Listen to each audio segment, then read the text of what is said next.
everybody, happy Thursday. Thanks for joining us for Unscripted on 13 Plus. I'm Anna Orsini. And I'm Kirsten Courier. Thank you for joining us. We're almost there. Almost Thursday. there. It's been a busy week. It has been a busy week, and it's gone by really fast. We've also had a lot of weather-related issues this week, but it's been nice. I mean, It's been nice. no complaints from us. A little change. Yeah, a little bit of change, a little bit of moisture in the atmosphere. It's good for those of us that are prone to bloody noses and all the things. So we love seeing that. True. Yeah, for sure. We're taking a look at some of the stories that we're following today. The first one is that former President Donald Trump is back in the courtroom today, federal courtroom. So this is a live look to New York this morning. He's expected to testify in his own defense in the E. Jean Carroll's The Defamation case that's against him. Now, Trump was initially expected to testify on Monday. We actually brought this story to you on Unscripted on 13 Plus on Monday because proceedings were postponed after a juror fell ill. And Trump's attorney told the judge she'd been exposed to COVID-19 and was very sick. Now, both Trump's attorney and co-counsel have since tested negative for COVID-19. The last time Trump testified in front of a jury was in 2013, though. So definitely something to look forward to this morning. And another thing that we're keeping an eye on is this scene. Now, this is a courtroom in Michigan right now. They actually just dismissed the defendant's prosecution in this case, but it's a live look to where the parents of the shooter in the Oxford, Michigan school shooting are on trial for manslaughter. James and Jennifer Crumbley have pleaded not guilty to the 4 charges of involuntary manslaughter for their alleged role in that shooting. Now, prosecutors in this case are arguing that the shooting could have been prevented by the Crumbleys and that they should have taken more active steps instead of choosing to ignore the risks presented by their son's mental health issues combined with what the prosecution in this case calls a fascination for violence. We're going to go ahead and take a look at some video from that day. I'm sure a lot of you can remember some of these scenes and some of the pictures that came out that day. Absolutely. According to the prosecution's timeline, 4 days before the shooting, James Crumbley, so the dad in this case, purchased that gun that would later be used just 4 days later in that school shooting. Now, as Anna just mentioned, days later, the school notified them that he had been searching for ammo online at school, and prosecutors say Jennifer texted her son saying, quote, "Laugh out loud, I'm not mad at you. You have to learn not to get caught," end quote. Now, on the morning of the shooting, a teacher found a drawing from Ethan showing a gun and a person bleeding. His parents were called into the school for a meeting, but they did not tell the school Ethan had access to a gun and declined to take him out of class for the day. Again, the Crumbleys have pleaded not guilty to the charges against them. The defense has argued the charges have no legal justification and that the Crumbleys could not have predicted their son would use the gun in a mass shooting. Therefore, their actions did not cause the killing. So a lot of people waiting to see what comes out of this. Definitely huge news there. Yeah, because it's the first time that we've seen in a case like this people other than the shooter kind of being held accountable for what happened that day. So we kind of anticipated this once the first coverage of this case, they started talking about maybe the parents' involvement somehow in that shooting just because they were aware that he had a gun. And again, his parents had purchased the gun for him. So kind of one of those cases that could set precedent moving forward for how these cases are handled. Again, they've both pleaded not guilty. And it's something we're keeping a close eye on. And of course, we'll let you know as that trial gets underway what some of the arguments are in that case. So again, just both stories that we're keeping an eye on today. Of course, another big thing has been weather recently. Taking a live look out at Tucson right now. Still seeing those cloudy skies, which for some of you who are like, hey, I don't want to see 75 in the middle of January. It's been nice. Clearing up though, kind of calming down for the weekend. So we have First Alert forecaster Allie Potter here with us today.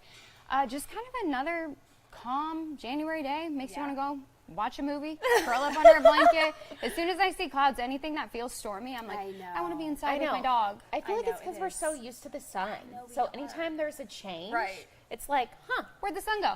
Yeah, right. For sure. Exactly. So it's going to be a whole different story come the weekend. A little bit gloomy. I think that's the word everyone's been 100% saying is gloomy, and I think that's really perfect. Yeah. So a little gloomy start, though, today.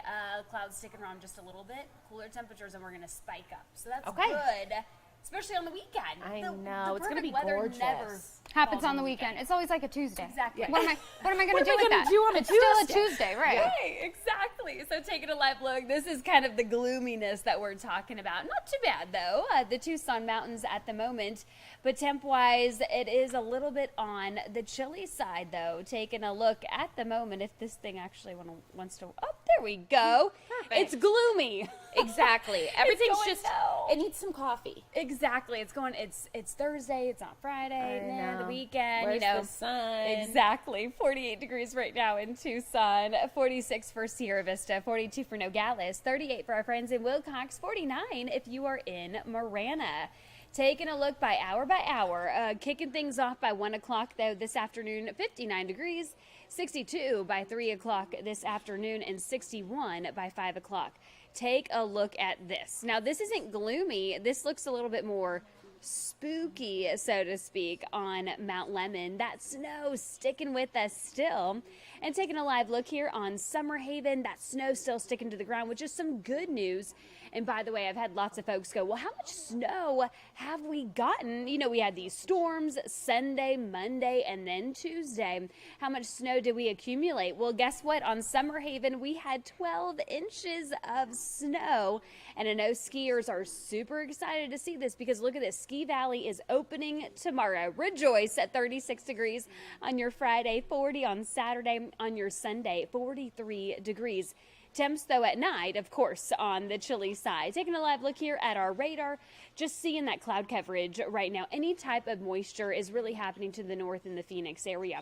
That trough will now slowly go more to the east of the states.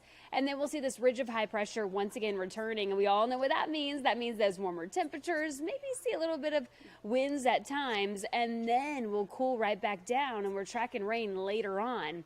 But let's focus on today and the next 5 days. In fact, look at this. 63 today, 62 tomorrow. The 70s back in the forecast on your Saturday. 73 by Sunday, 75 and sunny on your Monday. It's going to be a great next few days. In fact, for those of you who are not a fan of the cooler temperatures or the rain. Today's forecast, 63 in Tucson, 61 for Nogales, 62 if you live in Green Valley, and 61 for our friends in Douglas. If you live in Cochise County, listen up. 56 for Bisbee, 57 for Wilcox, 59 in Sierra Vista, 61 for our friends in the Douglas area. Your 7-day forecast includes the 60s for the next couple of days. But guess what? We're going to clear out by Saturday. Sunshine, the 70s. 73 degrees on your Sunday, on your Monday, 75, and then we'll trend upward to 76. So this is great news, right? But I will say those storms probably brought a lot of debris, you know, to some of these homes. Yeah. So when I left this morning, I looked at my yard going, oh man, it's going to be so nice this weekend. But I'm like, we're going to do some yard work. I was going to say perfect weather for yard work. I mean, I feel like, Exactly. Luke, now's your time to shine. Exactly. That's what I was Get thinking. out I'm like, there. perfect. I'm like, this weekend? Yeah. Putting him to work. I'm like, you want that Lego set? You got to earn it, son. Did you enjoy Christmas this year? Show me how much you enjoyed it. Oh my gosh. Well, at least it's good weather for it. It is. It'll be. He's such a good boy. And though. of course, He loves it's, it. you know, we look at that and we're like 76. That's beautiful. It Hoping though that is. this kind of continues because we're getting into the season where we have a lot of local events going on. And yep. I'm like, what happens if, you know, it's Tucson Rodeo weekend and we drop back down into the 40s? And that's what everyone. That's typically what happens. When's it gonna get does. bad? I know, because yesterday they were making the big announcement with the Tucson Rodeo, right? And so everyone's like, "Wait, what's the forecast?" I'm like, "Okay, well, we're a month out." That's February 22nd. Exactly. Right. I can't tell Right, the future. hold on a second. Yeah. You know what I mean? Exactly. But, you know, but last year, was it last year that it rained? Was it, or it was think the it year was last before? year. I can't remember. I don't but know. I feel like it's always cold and rainy. It really is. We can't catch I'm a like, break. no, we Maybe don't this year want will that. be different. Maybe so. Let's talk it into existence. Maybe we're enduring the temperatures and the storms now. Yeah. So we're not doing it later. Exactly. So hopefully. I mean, I talked those summer records into existence. So Right, I'll those just are speaking. I'll Those are the manifest this temperatures. for you guys. It'll be like 80 degrees that weekend. Super beautiful. Perfect. Awesome. Thank you so much, Allie. welcome. Well, one thing that we do want to just make you aware of today, in case you're planning for your day ahead, is a meeting that's going to be taking place on proposed fee increases for rates and fees in Tucson parks. They want people to go ahead and weigh in. So if you can tonight, there's a meeting from 5 to 6:30. The link is on the city's website. But if you can't make it tonight, there are 7 more meetings planned. So you can, again, head to their website, figure out when those are. A couple of them are virtual, and then there is one in person. So again, just kind of weigh in before they make any decisions on these proposed fee increases for Tucson parks.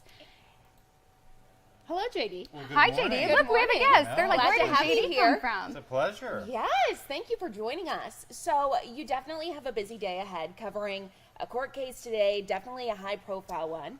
These are tomorrow. Oh, tomorrow. Okay. Yes. And well, there's 2 of them to speak about, and I know that the first one is, as long as this still happens tomorrow morning, Okay. we'll check the court calendar, Yeah, of yeah, course, yeah. as always. Melody Feliciano Johnson, she's of course charged with trying to kill her husband by Mm-hmm. putting bleach in his coffee, and we've been following this since the summertime because we obtained the video that he had taken and Yeah. We provided actually with the police. have that video, so we'll Yeah. go ahead and show that. I mean, that pretty much is what makes the story. Now, that That's is her in Melody court, right? Feliciano Johnson in court about 2 weeks ago. That's about all we could show. That's one of her defense attorneys, a public defender, speaking with her, which is important. Now, this is the video that we've been looking at. This is actually the second time that her husband took these videos. He set up 3 cameras. One was that's the one over the coffee pot. That is when he first tried to record her the first time around. Her husband noticed that his coffee was tasting strange. This was back in the springtime. Yeah. And he then ultimately started setting up cameras and recorded, well, what looks like her taking something and putting it in the coffee pot.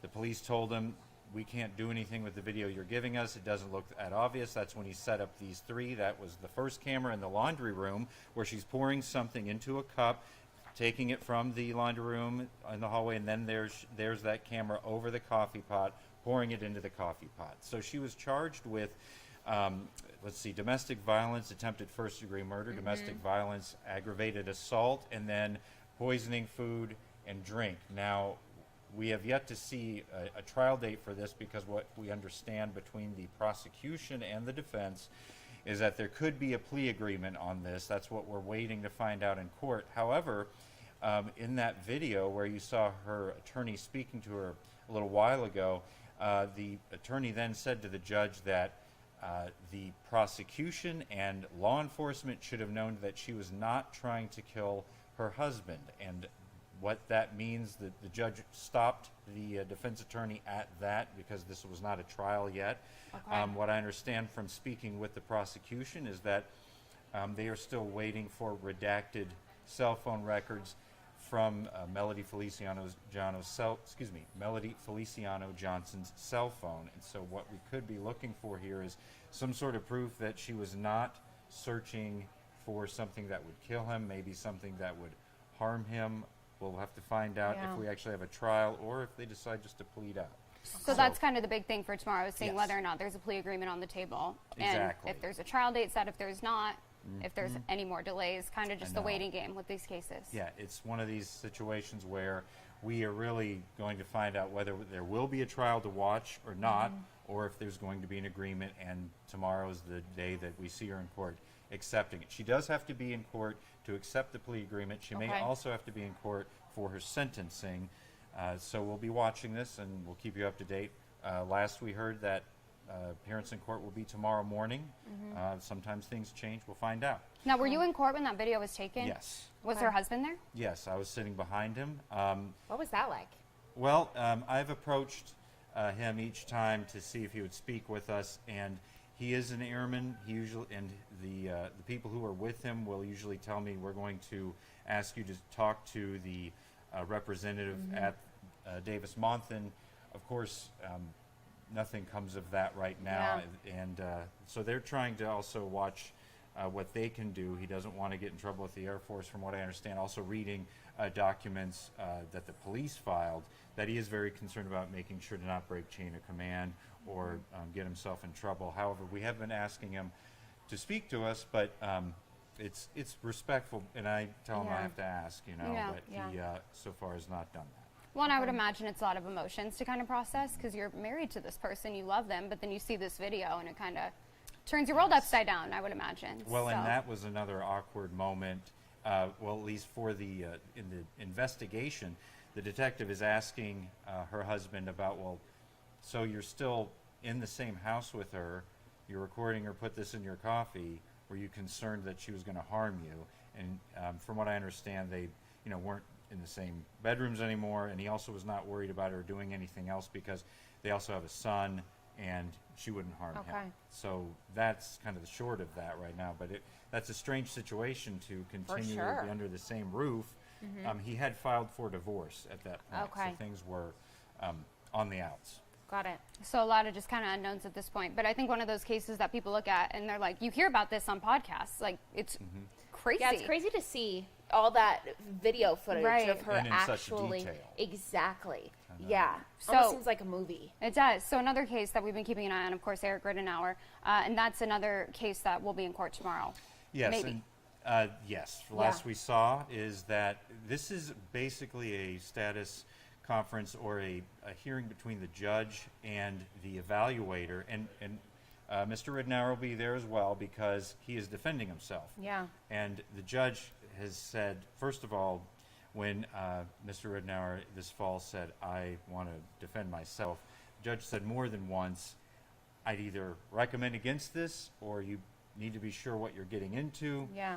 Because when people defend themselves, there's a lot of pressure then on the judge. And even on the prosecution, you can tell they have to make sure that everything goes according to abiding by Mr. Rittenauer's rights, because if there could be a mistrial if they don't do something appropriately. They have to make sure that he is aware of his rights in that situation. So anyway, this is an evaluation. Back about 2 weeks ago, they had the mental evaluation for Eric Rittenauer, and it said that he was okay to stand trial, except in the very end there was this note from the examiner that said if he makes reference to the Bible or speaking to God or anything of that sort, then he could be unfit for trial. They could decide that maybe they should not proceed. So, And didn't he speak about that when he first decided to represent himself, saying he had God on his side and he had God with him? So that could happen. that's what that's what the prosecution's concern is, and maybe even the judge to some degree was, okay, he wanted to call the King James Bible as a witness, and also a book pertaining to the King James Bible as witness, and so the judge said, well, that's not going to happen. Yeah. But he also said that I would have the Lord Savior Jesus Christ defending me, or something along those lines. So if he's saying those, and when they asked Mr. Rittenauer in court about what he thought of this evaluation that said he couldn't bring that up, he said, well, it sounds like they're actually trying to keep me from speaking my mind, that they're already trying to muzzle me. And even the judge said it does kind of sound like that. So they're going to talk to this doctor, say, well, what does this mean? Is he or is he not fit to stand trial? Okay. Right, competent to stand trial. And it's kind of all just the encompassing issue here, which is religion, because of course he set fires, and we do have video of that, to two historic churches in Douglas because he was against women and gay people holding leadership roles at the church. And so, just the issue of religion, because obviously he has this right to be religious and to practice those things, but how do you kind of limit... facing arson charges. Right, how do you kind of limit that and also not Yes. set up the opportunity potentially for a mistrial? Exactly. And so that's what they're going to find out tomorrow from the from the psychiatrist is psychologist. Can he or can he not? Because they don't want to get, 3 weeks or, 2 weeks into this. Yeah. Then he mentions something that, now we can't continue with Yeah, this. have to start over from square one. So kind of just determining the future of both of these cases tomorrow in court. Right. One it could be a plea agreement. The other, it could be he's unfit to stand trial. Or it could be both of them that we're moving forward. Okay. So, Okay, so lots of we'll big see what updates. Thank you, JD. Yeah, thank you, Absolutely. JD. And with cases like this, we always keep in mind they could be moved.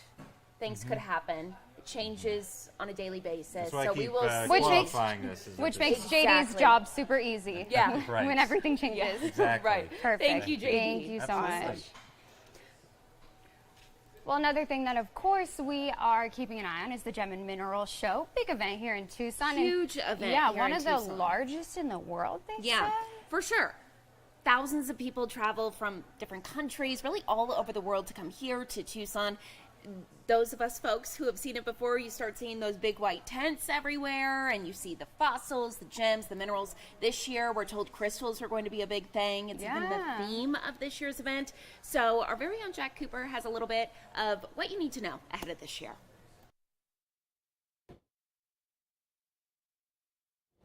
Not only is this the largest gem and mineral show in the entire world, but we're also expecting it to be the largest one since before the pandemic. So it's going to be the biggest one that we've seen in the last couple of years. It's also a big year for crystals, so much so that that's this year's theme. Now, the showcase is a big boost for both Tucson's economy and sales for vendors. In fact, a study back in 2019 showed that the Gem Show brings in roughly $130 million per year. Over 60,000 people come out every single year, and the average stay for people traveling from out of town is about 10 days, which means even more money coming into the town. Now, if you've never been or you don't know where to start, organizers say the Tucson Gem and Minerals Show at the TCC, one of the best to check out because it has a lot of rare items. These pieces will never be together, most likely again. And so people are seeing a one-time, once in a lifetime opportunity to see this particular grouping together. Again, a lot of the shows open this week or even this weekend, so it's a great time to get out there and check them out. We have all of what you need to know up on our website right now, including where they are, the hours that they're open, and how long the shows actually last until. Reporting at the Tucson Expo Center, I'm Jack Cooper, 13 News. Lots to look forward to. We also want to tell you about a recall that we are seeing here that has to do with this cough syrup you can see right here on your screen. So we're told that Halion Healthcare, it's recalling 8 lots of Robitussin due to microbial contamination. The recall includes the adult versions of Honey CF Max Day and Honey CF Max Nighttime. Again, what you can see right there on your screen. All of the lot numbers are available on the FDA website if you want to check your bottles. The company says it hasn't heard of any reactions to the products so far, but if you have this in your medicine cabinet, if you recently purchased one of these, definitely going to want to check to make sure it isn't a part of the recall. Nobody wants to get sick or deal with anything. No, or get sicker. I know that obviously it's been cold and flu season. A lot of people coming out of the holidays, those family gatherings, not feeling well. I personally, when I was sick in the fall, I had the NyQuil version of this, the honey, because it tastes a little bit better. So if you have this in your cabinets, we just wanted to make you aware. Just check real quick, make sure that you don't have any in the lot numbers. Again, you can check those on the FDA website. A microbial contamination is what they're saying. Nobody, again, has gotten sick from this, so just kind of something that they want people to be aware of just ahead of time to hopefully prevent somebody from getting sick. Take a look at this. This is absolutely tragic. So this is on our website, KOLD.com. I'm going to zoom up here. A 25-year-old, there she is on your screen, recently passed away after eating these cookies at a social event. She has a severe peanut allergy, and on the cookies, it did not list peanut as an ingredient. And so she ate a cookie, ended up having a severe reaction, anaphylactic shock, and passed away. Now, of course, her family trying to get justice for her. The grocery store that she bought them from, or that somebody else bought them from at the party, coming out with statements this morning saying that they don't know what happened in the mislabeling issue here, but something that's really scary when you think about those individuals who have those severe allergies. Absolutely. I always think about this, and this is so random. I always think about it when I fly, because they'll pass out like little packets of peanuts and stuff. And I don't have a severe allergy like that, but I always wonder, how do they know if somebody on this plane has a severe peanut allergy? Do they know? Would they still give out these peanuts? Because I've known people. There's a girl when I was in a sorority in college who had such a severe peanut allergy that she couldn't be around or eat Chick-fil-A because it's all fried in peanut oil. And so it's just one of those things that, it's unfortunate, and I'm sure that the company, obviously wishes that this didn't happen, but how much responsibility do they hold, even if products can come into, contact or are processed in the same facility that peanut products are? They're supposed to disclose that on the label. So it just huge mishap. Ended up taking someone's life. You can see her there on your screen. So her name was Orla Baxingdale. She was a 25-year-old professional dancer. You can see she was absolutely stunning. Here we're going to scroll down so you can see those cookies. So they were vanilla Florentine cookies. They were sold by Stu Leonard's grocery stores in Connecticut. As you can see on here, it says it contains soy, wheat, and milk. It did not say peanuts anywhere. In one of the statements that was listed from the cookie company, they said they recently changed the ingredient to peanuts instead of soybeans. Should have been on the label. This was an old label that was put on a package of cookies that used the new ingredients. Yeah, that's just, I mean, it's so unfortunate, but unfortunately things like this have to happen for people to get the system kind of right, you know. We feel awful for her family. Absolutely. Definitely a reminder for anyone who is in a situation like this. I feel like EpiPens need to be everywhere. Yeah, nowadays. kind of the same thing with like Narcan or knowing how to do CPR. I always think that I'm like, people should have access to EpiPens, even if, you know, because if you saw this, you wouldn't know necessarily if she had one on her, just, you know, to be kind of aware of what it looks like when somebody is having an allergic reaction like that. So very sad story. Something that's trending today on our national page. Another one that's trending on a much lighter note is a red panda. He was caught after escaping from his enclosure. His name's Barney. He went missing from his home at the zoo. He was in a little German zoo, and you can kind of tell by his face he does not look very happy. He took himself on a little journey, was having a little bit of fun, you know, wanted to get out, and was not pleased to be put back in a cage. Absolutely not. How cute. Can we play this video, Anna, or is it going to go all crazy on us? But we can try to play it. We're going to try to play it. So you Why guys not? can Might get see. an ad before. Yeah, we'll just skip that. Yeah, we'll skip that here. But they said that he was in his cage and that he was grumbling all the way back. Just a grumpy old man, Barney. So he was up in a, they had to bring in the whole first responders, all the firefighters to get him out of the tree. Yeah. And then once they finally did get him back down, they put him in a cage. And yeah, Barney had to return back to his home, but not a willing participant in the rescue. He's very cute. Look how he just sat on his butt like a little human. He's so cute. Do you see that? So obviously, something that could make you smile. Yeah, can we fast forward and see Barney's? Oh, there he is, back at home. That is ridiculous. He's so cute. Sweet here. Well, glad he's safe. Yes, Glad Barney's absolutely. safe. So, again, these are on our national page, just kind of some stories that are trending. We like to pull them up for you guys, just let you know kind of what is happening in the world today. And some of the lighter news, which is Barney being grumpy. Yeah, and we love the animal stories, especially here. We've been talking about it at the Reed Park Zoo, having those 2 new babies, and I just can't get over it. I want to go to the zoo so bad. Me too. So bad. Good news is weather's going to be warmer.